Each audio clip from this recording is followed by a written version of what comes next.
মই এতিয়া আছোঁ আমাৰ আয়ং ট্ৰাষ্টৰ এটা TDF প্ৰজেক্ট এনেকুৱা এটা ফাৰ্মিং এখনতে মই আজি আহিছোঁ আৰু ইয়াতে অলপ পৰিৱেশটো আপোনালোকক দেখুৱাম। TDF মানে হ'ল ট্ৰাইবেল ডেভেলপমেণ্ট ফাণ্ড, যিটো খেতিয়কসকলক আমি ফল-মূল এটা বাগানৰ কাম কৰাত আমি সহায় কৰোঁ। আৰু গোটেই পৰিৱেশটো আপোনালোকক অলপ মই দেখুৱাব বিচাৰিছোঁ, আপোনালোকে চাই থাকিব। তেনেকুৱাকৈ চব মাৰি আপুনি ফটো ৰেগুলাৰলি পঠাই থাকিব।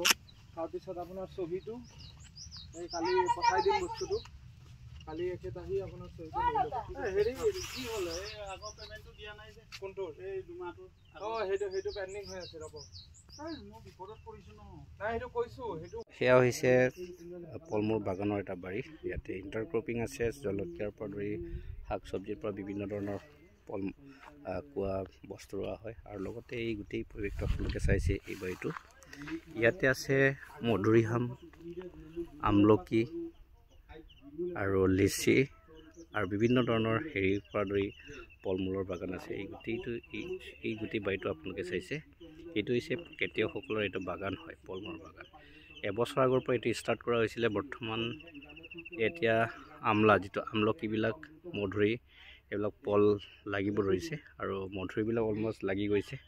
আৰু ইয়াতেই কৃষকসকলে এনেকুৱা এটা কামত আমি ইনভলভ কৰাইছোঁ, যাতে ইহঁতৰ এটা ভৱিষ্যত জীৱন জীৱিকাৰ ওপৰতে সহায়ক হয়। এই গোটেই সমস্যাবিলাকৰ ওপৰতে আমি খেতিয়কসকলৰ লগত কাম কৰিছোঁ আৰু ইহঁতক কেনেকৈ ফল-মূল বাগান কৰিব লাগে তাৰ ওপৰতে ট্ৰেইনিং কৰাই পেলাই সেই গোটেইটো আমি কৰোৱা হৈছে। এই আপোনালোকক দেখুৱাইছোঁ, চাই থাকিব আপোনালোকে।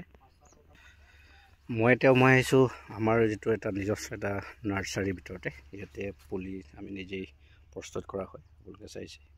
ইয়াত গোটেই নেমুৰ পৰা ধৰি আমলখিৰ পৰা ধৰি মধুৰিৰ পৰা ধৰি তামোল গছৰ পৰা ধৰি বিভিন্ন ধৰণৰ নুনি গছ আৰু লিচি, এই গোটেই সেইবিলাকতে ইয়াতে আমি প্ৰস্তুত কৰা হয় পুলিবিলাক। আছে চিটলিং, এই গোটেইটো চেপলিংবিলাক আমি কৰা হৈছে আৰু ইয়াৰ পৰাই খেতিয়কসকলক আমি বিতৰণ কৰা হয়। ইয়াতে ষ্ট'ৰ হয় আমাৰ, আৰু নিজেই এইবিলাক পুলিবিলাক আমি ইয়াতে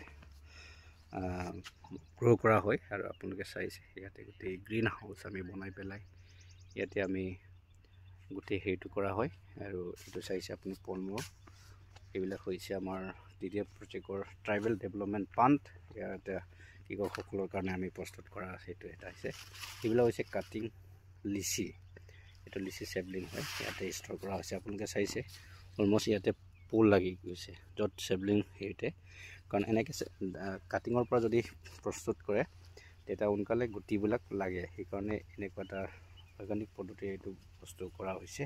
আৰু ইয়াতে নতুনকৈ আপোনালোকে চাইছে, ইয়াতে আমি চেপলিং প্ৰডাকশ্যনৰ কাৰণে প্ৰস্তুত কৰি ৰখা হৈছে। ইয়াতে চব পুলি এটা সংৰক্ষণ কৰিছে আৰু লাহে লাহে ইয়াৰ আমাৰ গোটেই কৰ্মকৰ্তাসকলে ইয়াতে থাকি পেলাই এই কামবিলাক কৰা হয়। এনেকৈ আমাৰ পুলি সংৰক্ষণ কৰিবৰ কাৰণে এইটো ব্যৱস্থা কৰা হৈছে। সেই গোটেই পৰিৱেশটো আপোনালোকে চাই থাকিব। আৰু এই মোৰ পেজটো আপোনালোকে যদি ভাল পায়, লাইক কমেণ্ট কৰিবলৈ নাপাহৰিব। এইটো হৈছে আমাৰ গোদাম, ইয়াতে সাৰ পৰ্যন্তৰ পৰা যিটো আমি ষ্ট'ৰ কৰা হয় আৰু খেতিয়কসকলক আমি হেণ্ডপাম্প পৰ্যন্ত আমি ইয়াতে বিতৰণ কৰা হয়। আৰু সেইটো আপোনালোকে চাইছে ইয়াতে ড্ৰিপ পাইপ, যিটো আমি ড্ৰিপ পাইপ বুলি কওঁ, মানে য'ত মানে পলৰ যিটো গছৰ শিপাই যিটো পানী যোগান ধৰা এটা ড্ৰিপ পাইপ, এইবিলাক গোটেই কৰা হয়। আৰু ইয়াৰ পৰাই খেতিয়কসকলক আমি বিতৰণ কৰা হয়। এই গোটেই পৰিৱেশটো আপোনালোকক দেখুৱাইছোঁ। আৰু সেইটো হৈছে হালধি, য'ত খেতিয়কসকলে ফল-মূল ৰোপণ কৰাৰ ভিতৰতে এটা ইণ্টাৰক্ৰপিং বুলি কয়, য'ত থলুৱা যিটো আমাৰ খাদ্য, যিটো বস্তু আমি উৎপাদন কৰিব পৰা যায়, সেইটো কৰা হয়। এইটো চাইছে আপোনালোকে। এই গোটেই বিষয়টো আপোনালোকক দেখুৱাইছোঁ, আপোনালোকে চাই থাকিব আৰু লাইক কমেণ্ট কৰিবলৈ নাপাহৰিব। ধন্যবাদ।